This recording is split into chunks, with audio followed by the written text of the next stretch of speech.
Hello everyone, my name is Daria, welcome back to my channel.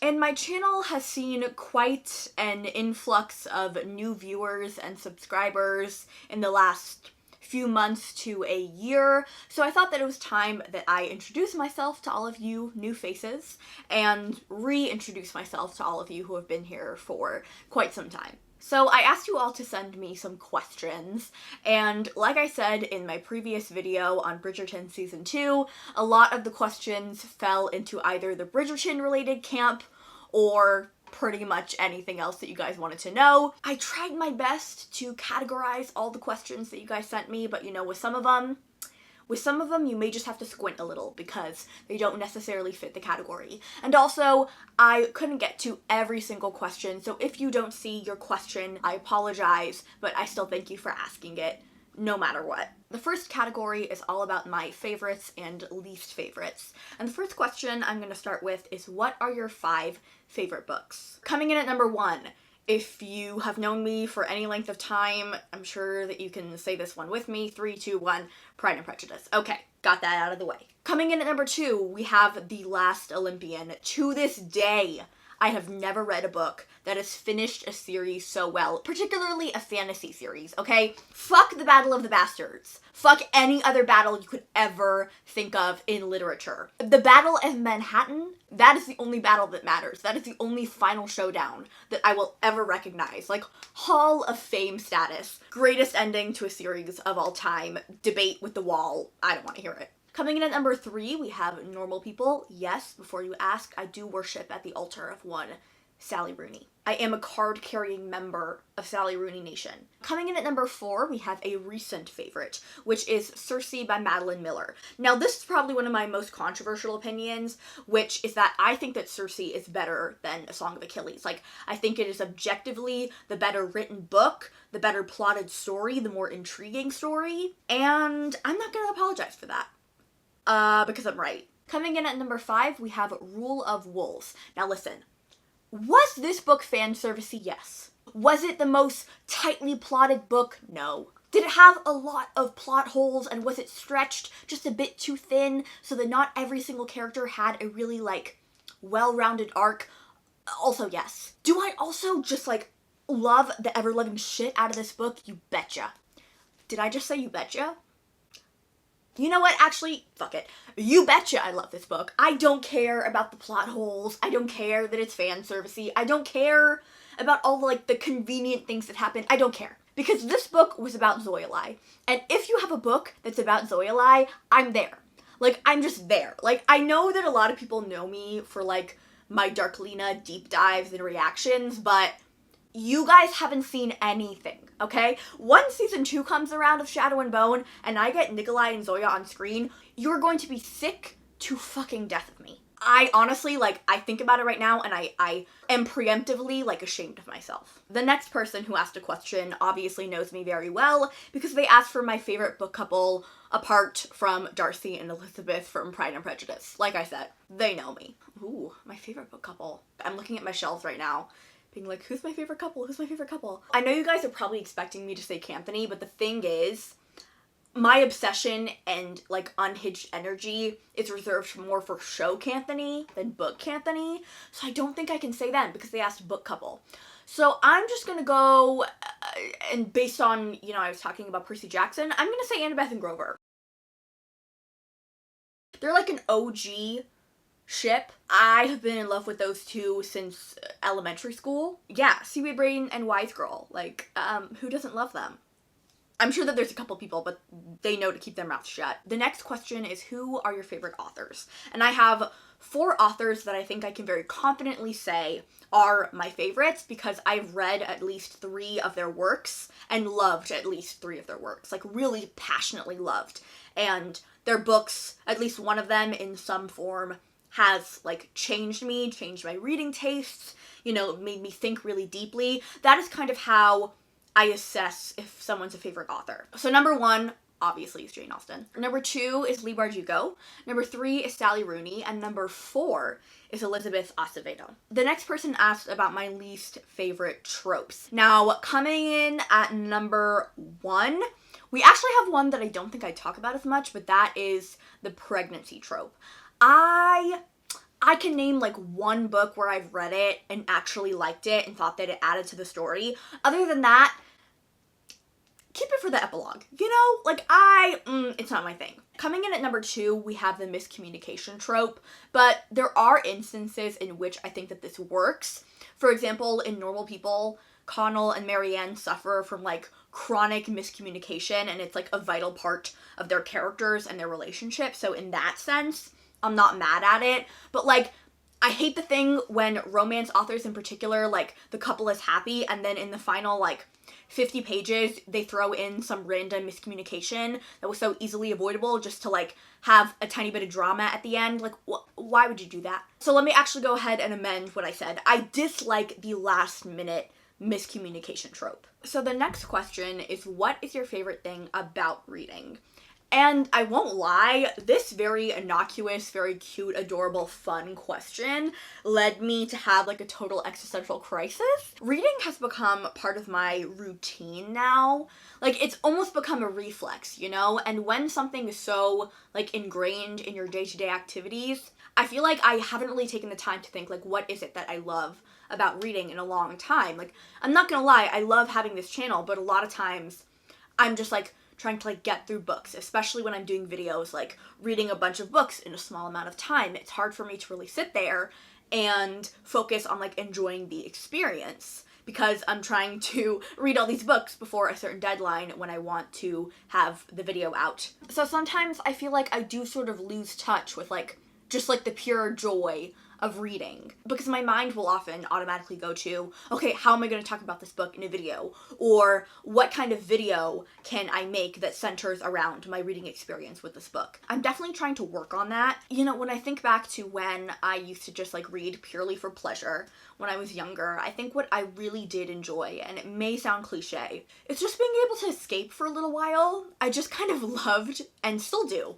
love that feeling where you start reading a book and then you look up at the clock and the time has just like completely disappeared, and what was really 2 hours only felt like 2 minutes to you, you know, to just have time completely slip away from you because you're so immersed in a story. The next question is, what character are you most like? Now, I really enjoyed this question because it wasn't the standard, like, who are your favorite characters? It was, which character do I think that I most resemble? And I feel like that's an interesting question, and I really had to think about this one. Recently on Instagram, I totally did not plan this, by the way, I asked people, like, what characters do you relate me to, or do I remind you of?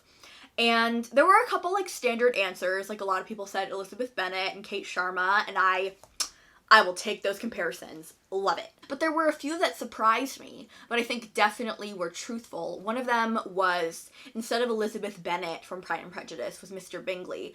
And I can definitely see that. I think that I am, like him, a bit of a people pleaser. I think I tend to be like overly polite and pretty naive, like he can be. I tend to trust people very easily. Another person said that I reminded them of Tara Jones from Heartstopper, which, oh, my heart, thank you. I also think I embody a lot of the characteristics of Annabeth Chase, and I honestly don't know if that's because those character traits just naturally arise in me, like if I just am like Annabeth, or if I modeled my personality to be like her because I admired her so much when I was younger.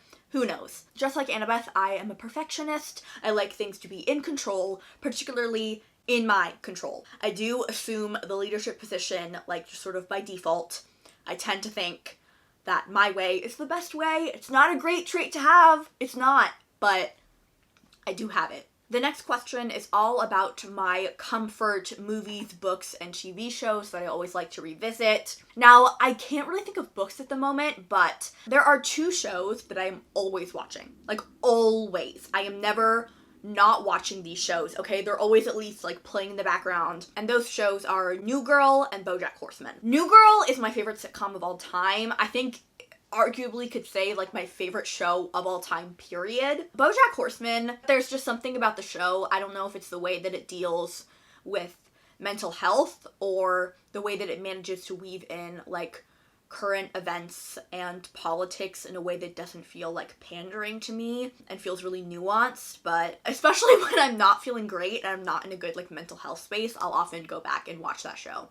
So pretty much every day. The next question is a very simple question with a very complicated answer, and that is, what is your favorite Heartstopper character? Now, my go-to gut reaction is to say Nick, simply because I feel very attached to him. Like, it's concerning the emotional attachment I have to that boy. But then, see, I say Nick, and then I'm like, but what about Elle? Because Elle is just so sweet, and getting to see her, like, fall in love with Tao. But then if I say Elle, then I'm like, but what about Tao? Like, he's so funny. And then I think about Tara and Darcy, and Darcy's so funny, and Tara's so sweet. So, like, it's a very complicated question, and I can't get into it. And what about Charlie? I can't. So, Nick, but don't ask me again, because I'll change my mind. The final question in this category is, what is your favorite childhood book series? Now, I already mentioned Percy Jackson. That is actually the book series that made me a reader. Other than that, I really enjoyed the Series of Unfortunate Events. I also really liked the Magic Treehouse series. And I was also a really big fan of Diary of a Wimpy Kid and Dork Diaries. Like, I ate those books up. So the next section of the Q&A is all about adaptations. And there were quite a few of you who asked me the same question, but in different variations, which was, what is a book that you really want to see adapted? I've got quite a few on my list that I would love to see adapted. Number one being the Poppy War trilogy. I think it would make such an incredible show. I can see it, like, on HBO, like, maybe, like, 6 or 8 episodes per season, 3 seasons, wrap it up, tight, compact, like, perfect. I really see that happening. I know that the Witch comics technically already have an adaptation, the Disney show, but I think that they deserve a comeback. I think that they deserve a reboot, okay? I would actually love to see, like, a new Pride and Prejudice show. I have heard, like, musings that apparently the BBC is going to be doing that, but that was, like, 2 years ago when I heard that that was happening. So I don't know, like, if it's still going on.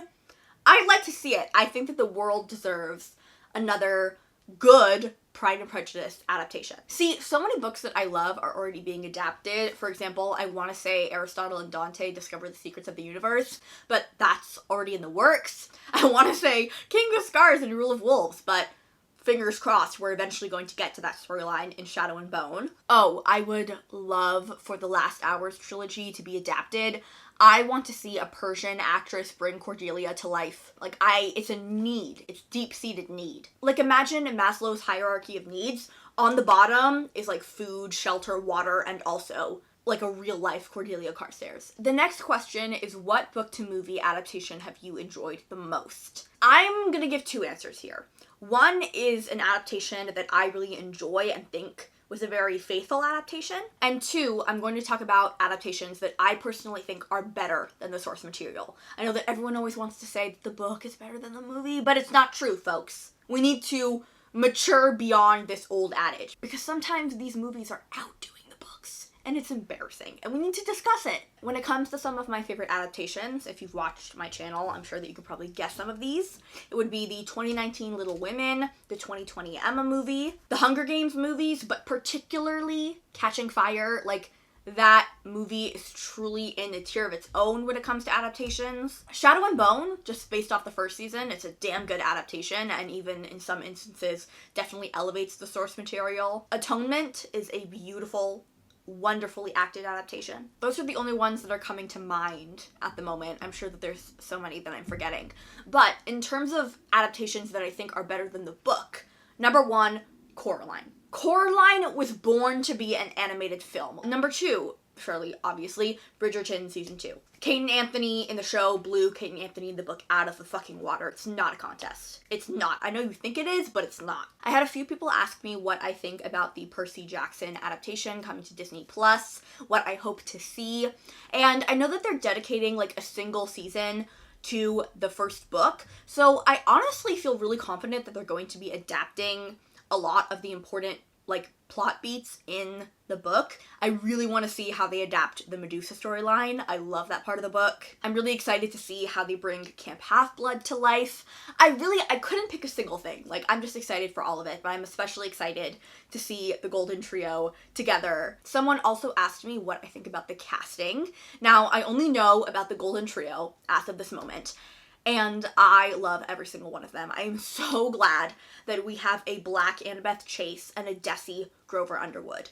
over the moon. I honestly, I am so glad we get to see these kids bring these characters to life, and hopefully we get to see them bring these characters to life for 5 seasons. So I think it's going to be such an incredible journey getting to watch them grow in the next 5 years, and hopefully more. Okay, I'm pulling for the Heroes of Olympus spinoff. Someone then asked me what I think of the upcoming Persuasion adaptation that's coming to Netflix in July, I believe, starring Dakota Johnson. I'm very excited. I think that she's going to do very well in this role. Persuasion is such an underrated Jane Austen novel. It's my second favorite. It is literally the only second chance romance that I've ever liked. I think it deserves more love. I'm glad that this is the novel that's getting another adaptation. I'm gonna be honest, I'm a little disappointed that Henry Golding is not playing Captain Wentworth and that he's playing her gross cousin, but you can't have everything. You can't have everything. And ultimately, I'm just very glad to have another Austen adaptation to watch and hopefully review for you guys. I'm just excited. I want all the Austen adaptations. Just keep feeding me. Someone then asked me, 1, if I like Sally Rooney, which yes, I very much do. And 2, have I watched Conversations with Friends? And the answer is yes, I have. I actually planned on doing a review of it, an adaptation analysis, but then I realized I really didn't have that much to say. I think the one thing I will say about the adaptation is that it really changed my perspective on a lot of the characters. Conversations with Friends is Rooney's only book that is told in the first-person narrative, and thus, at least I felt very persuaded by Frances's perspective and her biases and, perceptions of different characters, especially Bobby and Melissa. In my mind, Nick was this very charismatic, very charming, very, empathetic guy, and Melissa was kind of mean and cruel and aloof, and Bobby was kind of, annoying and really judgmental. But watching the show, my mind definitely shifted. I find Melissa to be a very sympathetic character. She's really trying her best to make this relationship work between her, Nick, Frances, and even Bobby. She has a lot of grace for everyone involved. Bobby was my favorite character. Genuinely loved her to death. And I honestly wish that we got more of her, especially of her background with her family. In the book, I wasn't really missing that context, but in the show, I definitely was, and I wanted to know, more about her and her family situation in greater detail. I still really empathized with Frances, but I think her flaws were also way more apparent to me in the show. The way that she just allows things to build up in her mind and inside of her, all these emotions, until they finally explode in this very, unproductive and harsh way. And Nick in the show, I don't know. People were saying that Nick was a boring character in the books, so Joe's performance was pretty accurate. Like I said, I was biased towards Frances's perspective in the book, so I thought he was really charming in his own way. But I think people may be onto something. I think Nick was really just that fucking boring. Am I going to rewatch Conversations with Friends? Do I think it was this incredible adaptation in the same way normal people was? No. But I do appreciate it for giving me a new perspective on a lot of these characters. The next section is all about my personal reading tastes and habits. And the first question is very interesting. It's asking, if I am reading in a particular location, do I find myself incorporating my surroundings into when I'm reading? Honestly, not that much. I feel like when I am reading a book, I'm imagining the scene in my head as if it's playing out in a film. So I kind of divorce myself from my surroundings more so than incorporate them. The next question is, what is your first memory related to books and reading? Honestly, it was just my parents reading to me and my sister. I remember some of the picture books that they read to us were Straganona, Stella Luna.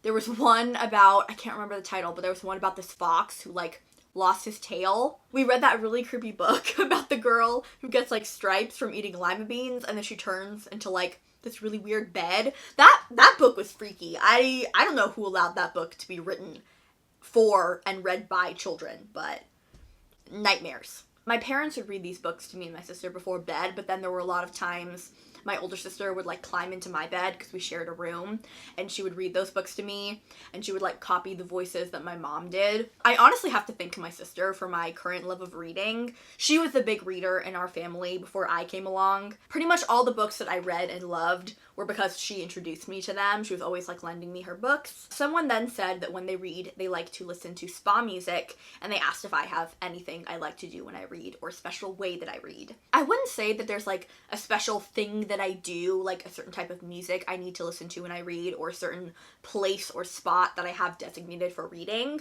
I would say that the only thing that I routinely do is listen to audiobooks, like a lot. Like I am always listening to an audiobook no matter where I am, no matter what I'm doing, all the time. I would say that without audiobooks, I would not read nearly as much as I do. The next question is a fairly fun one to debate. Is life too short to read a book twice? And I'm going to say no.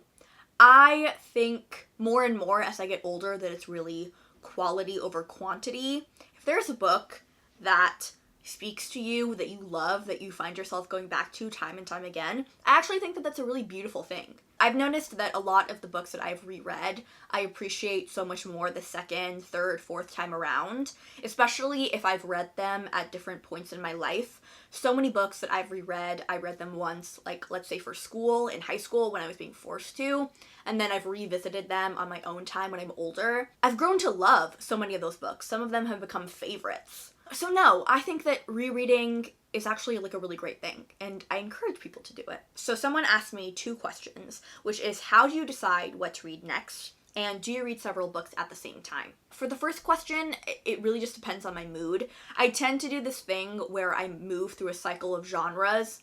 So I'll get like really into thrillers and only read those for a while, and then get kind of sick of it and move on to romance, and then contemporary, and then I'll just sort of cycle back. Also, to be honest, being a booktuber, a lot of times it's just necessity. So like, do I have to read this book for a video that's coming up in a couple weeks? Yes? Okay, I'm reading it, you know?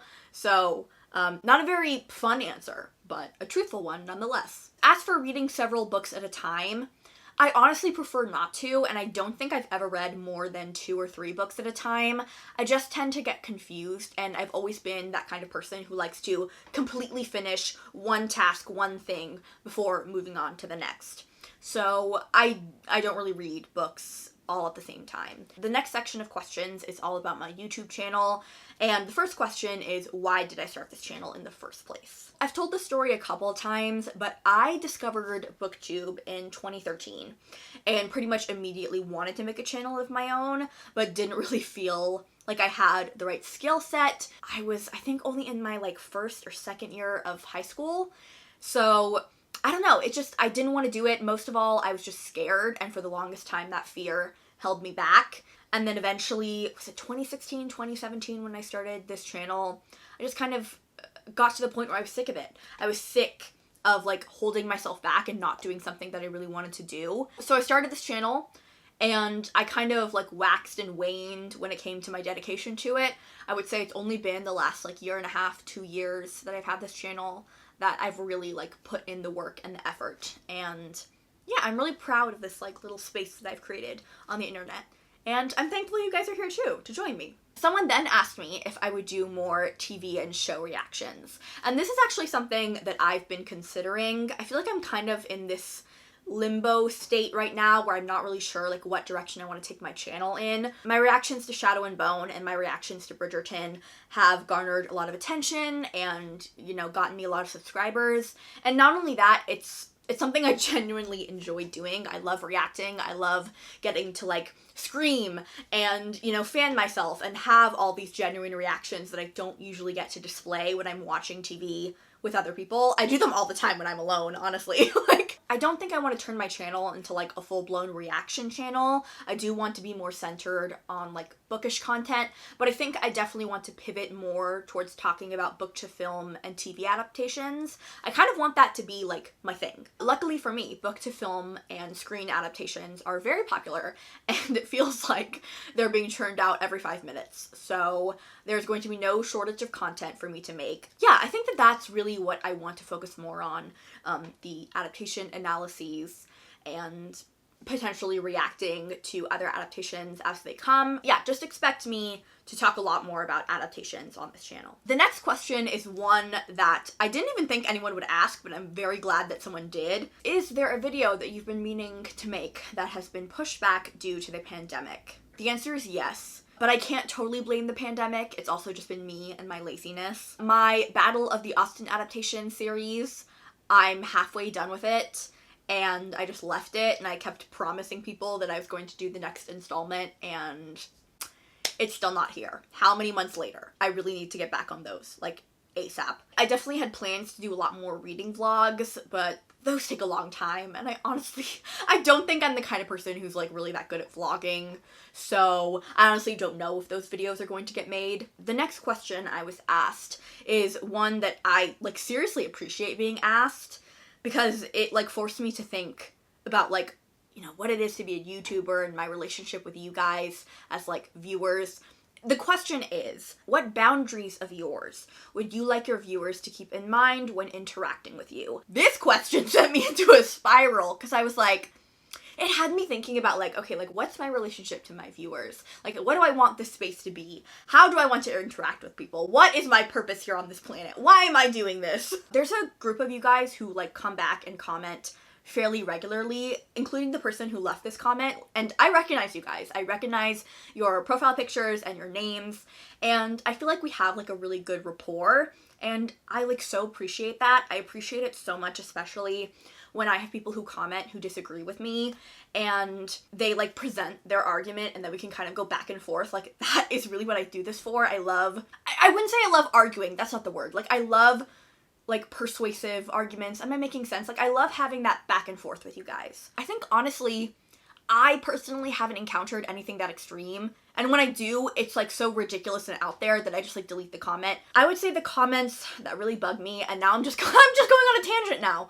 There's another question that someone asked when they asked about, like, the worst part of being a booktuber, so I feel like I'm gonna, like, try to combine these questions, like, into one. I would honestly say that those, like, ridiculous comments that are just, like, being obviously, like, rude don't really bother me, but I have definitely gotten comments that get under my skin, which sort of insult my intelligence, and I've had some people sort of say that I don't know what I'm talking about. I've had some people call out my age, saying that I'm too young to understand something, and I think that's what really bugs me. I don't like it when I feel like I'm being condescended to and being talked down to. And I don't know if this is really a boundary. I'm honestly just, like, spitballing here and going on a total tangent. I'm sorry. But I find that one thing I really struggle with as a YouTuber is knowing how to respond to comments and when to delete comments, and if that's even really my place. Like I said, I want the comment section to be a place where people can propose, you know, opinions, and they can, you know, give me their opposing views. And a lot of times in my comments, people start having conversations with one another. Sometimes I don't know if it's my place to step in and delete a comment if I feel like people are starting to get, like, a little bit snippy with each other or kind of going at each other. In my mind, I see deleting a comment as, like if someone was in front of my face in real life talking to me and I went like this and turned away. I don't know why, like, deleting a comment to me, it's, like, so, I, like, have this, like, almost aversion to it, and I don't know why, really. I should probably blame my immigrant mother and the, like, overly polite nature that she, you know, instilled in me. But I don't know. I find it really hard. The only time where I really feel, like, totally comfortable deleting a comment is when they're saying, like, really obviously mean, bigoted, rude, just, like, volatile things. I don't know. I think this is something that I need to, like, it's something that I need to figure out, and as you can see, I'm still, like, in the process of that. I'm not really sure, like, what I'm doing. I feel like I didn't really answer the question about boundaries. Okay, here's one boundary that I think I feel comfortable drawing. This is honestly my issue. I feel uncomfortable even drawing boundaries. I have in the past had some people approach me and sort of talk to me about my channel performance, which is a little bit awkward and a little bit uncomfortable for me. And I know that people mean well. I know that they want me to succeed and do well, and, you know, in their mind, and honestly sometimes in my mind, and a lot of people's minds, success is based on the numbers. So if one video does really well, then you should try to emulate that. But I guess I just want to say that if I am not continuing to make content about a certain subject, if I am not making content about something that you think I should, I just want you guys to know that there's a reason I'm not doing it. And even if I don't voice that reason, it's one that's important to me. If I'm choosing not to make a video about something, there's a reason for it. I don't always state it, but please just respect that boundary and know that, yeah, there's a reason I'm not making that video. I think the biggest thing that I struggle with as someone who makes content and sort of volunteers my opinions on the internet is that certain opinions of mine and certain ideas that I have just sort of get frozen in time and immortalized. People associate me with certain ideas and ways of thinking. And whether or not my opinion changes doesn't really matter because the casual viewer sort of starts to associate me with certain things. And it's hard because I'll watch back videos from a year ago and sort of think to myself, "Oh, my opinion on that has kind of shifted." Or, if I were to make this video today, I probably would do it differently, or I wouldn't word something like that. Just things like that come up for me. I think humans by nature can be contradictory. It's hard to let people in on your thoughts, even just like talking about books. It's strange because, you give your opinion and people like start to associate you with that certain opinion at that certain point in time. I don't know. It's a strange phenomenon. I don't even really know how to talk about it properly, as you can tell. But yeah, I think that's something that I definitely think about a lot. And I don't know if you could say struggle with it, but it's definitely something that something for pondering. All right, so the final section of this Q&A is just miscellaneous questions about myself and my personal life. There were a lot of questions about my Persian heritage and the language in particular. One person wanted to know whether I can speak Farsi fluently, and I definitely wouldn't say I'm fluent, but I would say like I'm at an intermediate level. My grammar is terrible. Don't ask me to conjugate anything, but I get by pretty well with, everyday conversation, and perhaps even, a little bit more complicated than everyday conversation. My reading and writing, however, is not great. I have been stuck at a first grade level for years now, so yeah. Someone then asked me if I had any new additions to my Pride and Prejudice collection, and I do. Let me go grab them. I'm sure that there are more than the ones I'm about to show you, but these are the ones that I definitely know you guys haven't seen before. So there's this edition. It's Modern Library. I don't know what that printing publication is, but she's kind of sexy. I really like the simplistic design. I like the neutral sort of color palette and the pops of red. Adorable. Next we have this like random copy from 2004. It was like, I think $2 or $3 at a half-price bookstore, and I just grabbed it, so. And next we have this newly released signature classics edition. She is funky, okay? I am digging the like neon orange, the purple, the teal. I scratched it. Fuck. Anyway, just ignore that. I'm so sorry.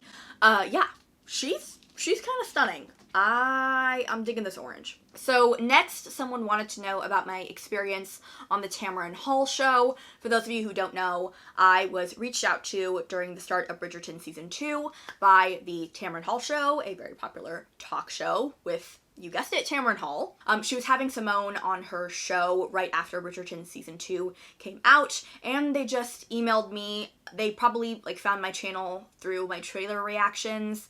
This was, I think, like a few days after the show had premiered, so I hadn't finished watching the season yet. So they found my email, reached out to me, and said, hey, Simone Ashley is going to be on the show. We were hoping that you could send us a really short, like 1-minute clip of you reacting to the season and, particularly what you think of Simone's performance. It was a very quick turnaround from when they emailed me to when I sent off my video and then it was shown. Like I said, the show had really only come out a few days before. I hadn't finished the season yet. So the comments that I made, while very true, and I totally stand by them 100% even now, they were very like broad and general things about the show because I hadn't finished it. So yeah, it was honestly like, I was shocked. I got that email early in the morning and I showed it to like my mom and my aunt and I was like, what the fuck? What's going on? Oh my god. I like texted my sister about it, my friends. I was like, I had to like double check. I like looked up the name of the person who emailed me because I was like, is this legit? I don't know. I'll like leave a clip or like link somewhere where you guys can watch that video of me. Very short. But yeah, it was really exciting. It still like blows my mind that they like reached out to me. Like, the what? Anyway, it pays to have unhinged reactions posted of yourself on the internet, kids. Next, someone wanted to know if I watch K-dramas and Bollywood movies, and the answer is yes to both. In high school, I was like deep into K-pop, deep into K-dramas and Bollywood movies. There was a theater that was like 45 minutes away.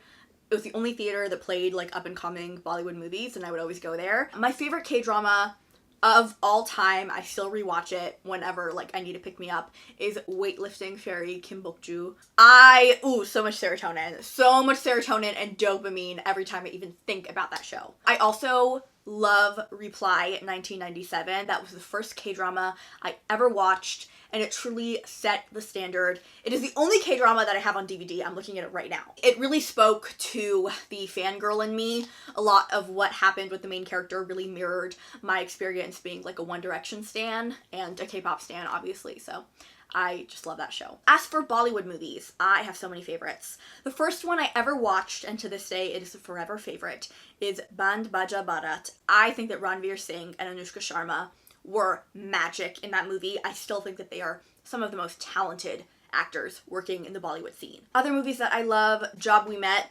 comfort movie, ultimate Bollywood comfort movie.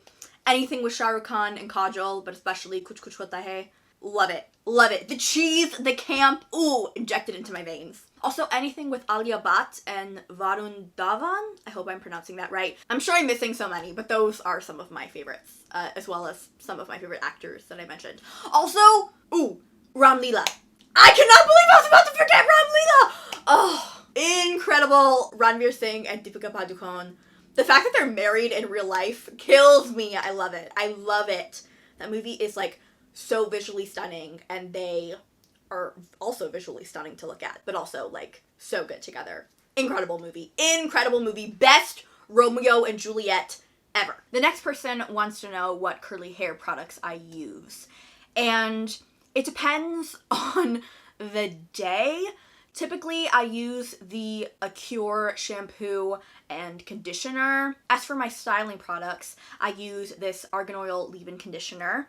After that, I use this Inner Sense volumizing sort of like liquid, it's not really a gel. And then finally, I go in with 2 pumps of this Inner Sense gel, and I glide it and scrunch it into my hair. After that, I go in and I diffuse on medium full-powered heat. And the final touch is using a bit of this hair oil. I sort of do the prayer hands and shake it in there. And yeah, that should last me about 4 days, 4 or 5 days, if I'm lucky. A few people wanted to know how old I am, how many siblings I have, and what I currently study. So I am 23 years old. I have 1 older sister, and I'm going into my final year at UC Berkeley after taking 2 years off for pandemic reasons and personal reasons. I'm going back, doing my final undergraduate year at UC Berkeley as an English major. The final 2 questions were asked by the same person, and they're just kind of like fun, cute, like random questions. I kind of love them. The first one is a fill in the blank, which is the best thing to put on a piece of bread is peanut butter and jelly. A classic. An absolute classic. You can't fuck with it. You can't beat it. It's just, it's the truth. And the final question is, what is a meal or dish that tastes like home? And for me, it would really be any of my mother's Persian cooking, but particularly a dish called zeresh polo. It is a like sweet rice. It has saffron on it and sweetened and cooked barberries. And if you're really lucky, you get a nice crisp golden tadig. Mwah, chef's kiss, incredible to this day. Like go-to meal. And not to brag, but my mom makes it the best. And I know every Persian kid probably says that, but I'm actually right. So that is it for me today, you guys. I hope you enjoyed this video, and I hope that it allowed you to learn a bit more about me as a booktuber, as a person. Thank you guys so much for sending in all your questions. Once again, I'm so sorry if I didn't get to yours, but thank you for asking it anyway. I really appreciate it. If you guys want to find me, follow me, or ask me any more questions, all of my links can be found down below. I love you all very dearly, and I look forward to seeing you in my next video. Bye!